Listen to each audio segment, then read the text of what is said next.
Hello, my name is Kate Allgood and I'm the founder of Quantum Performance, a high-performance coaching firm that specializes in the mental training of athletes. Today I wanted to talk about the topic of self-awareness and performance. And I wanted to talk about it because a lot of the time when we speak about awareness in sports, it's more in terms of situational awareness, which is very important for being able to perform at your best. But self-awareness is also extremely important, and here's why. We need to be able to understand who we are, how we react to things, and how maybe our emotions or our past experiences maybe cloud our perception in a given moment. Because the more information we know about ourselves, the better we are at being able to then implement the proper tools, techniques, and strategies to be able to deal with whatever is going on. I don't want to say necessarily fix it, but make it so that we can perform at our very best.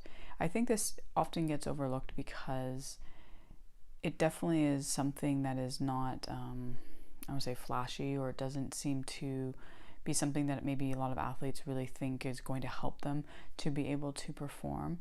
And it's something that maybe is, it takes a little bit more work, a little bit more thought, a little more time to kind of reflect. And that's really how you improve your self-awareness, is through reflection, of really looking at, if you have a game, what was going on for you in that game? What were the feelings? What were the thoughts? What was happening?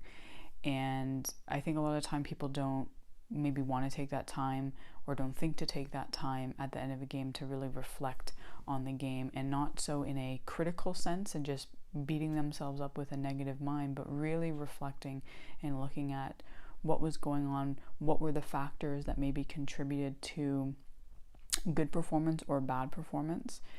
One of the things that I often ask my athletes when they walk in is, what are some of the factors that maybe helped you to do well, or that you think maybe got in your way? And a lot of the times they don't know, because they didn't think about it, they didn't take the time to really reflect on it. And that is very, very important, because there are things that happen. It's not just by chance that you have a good performance or a bad performance. There are factors that contribute to each situation, and you need to know for yourself what those are. One of the first things I do with my clients is to help them to increase their self-awareness, because as they begin to understand themselves and understand maybe why or how they do things in a given moment, then they're able to better kind of move away from what they maybe are doing that is inhibiting them, or move towards things that they know are good for them, so that they can start making choices and implement things. You can have all the tools and the techniques and strategies you want, but if you don't know when or how to implement it, because you aren't aware of what's going on and when you need to for yourself, then it doesn't really matter what tools you have available to you. They're not going to do any good for you. So if you're an athlete who wants to get to that next level, you need to really look at increasing your self-awareness, getting to understand yourself. What are your needs? What do you need to do in order to be at your very best? And what things about you get in your way when you are out there performing, and what things help to benefit you. And a lot of the time, the answers are right in front of you. You've just never taken the time to really look at them. You've never taken the time to look at, every time I do X or this thing before a competition, I seem to do better.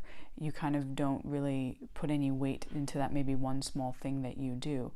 And being able to perform at your very best is a multitude of factors that come together to allow you to be at your best.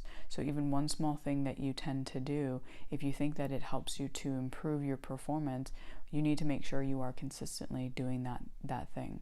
So take some time, maybe at the end of competitions, practices, reflect and write down things that you did that you think helped you. Good ways of doing things is just answering or asking yourself simple questions to start off with, and using a scale from 1 to 5 or 1 to 10 to kind of help gauge where you are. Things can just be as simple as, how much sleep did you get? What did you eat in the last 24 hours? Or just, was your nutrition good in the last 24 hours? What was your emotional state? What was your physical state? So how emotionally stressed were you? How physically stressed were you? Meaning, how tired were you physically? Were you injured physically? These simple questions can just start to pull you in to start to look at yourself. And as I said, you can use a scale. So for example, if you're looking at emotional stress, 10 being high, 1 being low, it's just looking at and asking yourself, okay, how emotionally stressed was I before the game, during the game, after the game?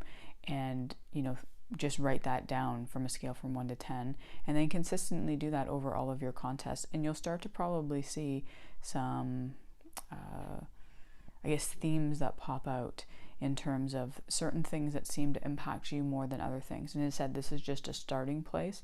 You can definitely go deeper into it, but definitely start looking at gaining awareness of yourself to really up your performance in your athletic endeavor. I'll see you guys soon in the next video.